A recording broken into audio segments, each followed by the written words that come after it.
everybody, I'm Nikki Dinky. Welcome to my kitchen. Today we're making a really special recipe. This is Grandma B's peanut butter pie. Now she's not my grandma, she's my brother-in-law's grandmother, and she actually passed away recently. And it's one of those things that, you know, she'll be remembered in so many ways, but I think there's something really special about passing down a recipe, and every time anybody makes this pie, they'll remember Grandma B. So besides the fact that it's absolutely delicious, you know, think about it when you're writing down your own recipes, or maybe make an effort to put all of your recipes in one place, or teach them to your kids, and of course always learn the recipes from your, you know, grandparents or your parents, because it's definitely a nice way to remember someone, and it's especially nice when it's as good as this peanut butter pie. So stick with me as we make Grandma B's peanut butter pie. So many times I get one of those great graham cracker crusts or even an Oreo crust from the grocery store, but I went in there today and it was like $4, and I remembered that I had some graham crackers in my cabinet, so I thought, you know what, let me just make my own. So I'm going to use one of these blocks of graham crackers, a couple tablespoons of sugar just to kind of, you know, sweeten it up, and then I'm going to drizzle in some melted butter. You want to drizzle in enough until it becomes kind of like a wet sand consistency. If you push it together, you kind of want it to stay that way. It should be a little bit moldable. Once you get it to that stage, get it in your pie plate, press around, make it look all nice and even and pretty, and then get it in a 350 oven until it's kind of golden brown and a little bit crisp. This particular pie is no bake, so we want our crust totally fully baked so that when we put the stuff on top of it, in the end, everything is exactly how we want it to be.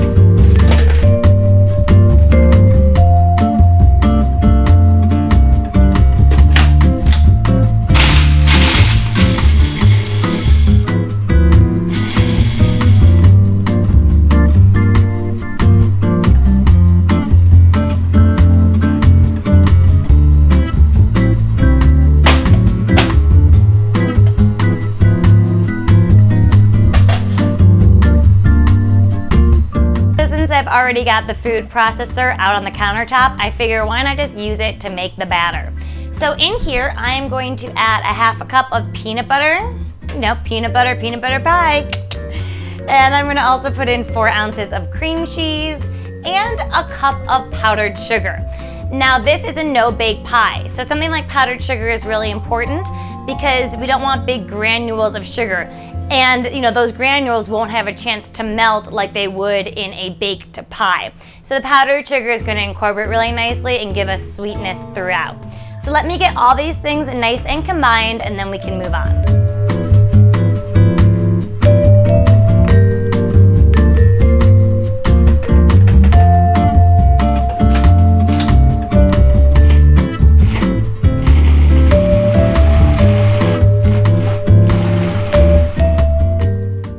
Well, that's delicious.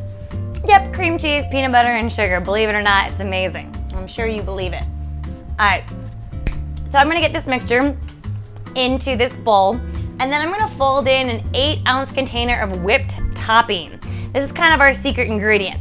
And why I love this pie is because it has a certain amount of airiness, even though it's kind of a heavy peanut butter taste.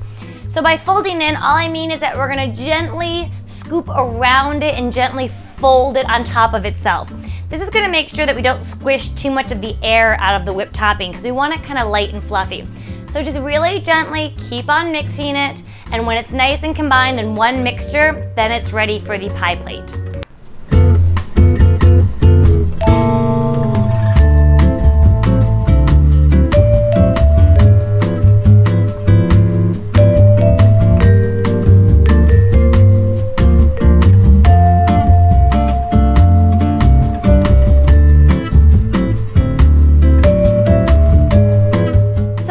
Takes a minute for it to get incorporated. It might seem like it's not gonna get there and it's still kind of chunky, but it'll start to incorporate, and before you know it, you'll have this beautiful mixture. Now it's definitely on the lighter side as far as color, so don't expect it to be a really dark brown. There's only a half a cup of peanut butter in there, and so it's kind of this lighter peanut butter pie, but it still feels very indulgent, and it is. So now that we've got this mixture, we're just gonna put it into our pie crust that we made. Now make sure that pie crust is totally cooled, or else it's gonna start to melt this and it's gonna be no good. Once you get it in the pie crust though, I hate to tell you, it's gonna take some time. Talking a couple hours in the fridge, you really want to give this a lot of time to set up and get nice and hard. I'd say a minimum of 2 hours, but as long as possible. So once that is nice and set up though, you've got some really delicious and really easy Grandma B's peanut butter pie.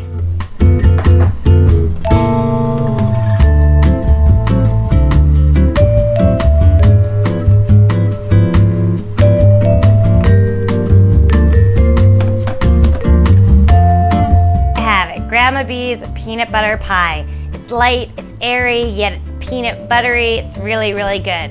And it's always a really nice way to remember somebody. So definitely make this one. Remember to pass down your own recipes and always remember to have fun in the kitchen.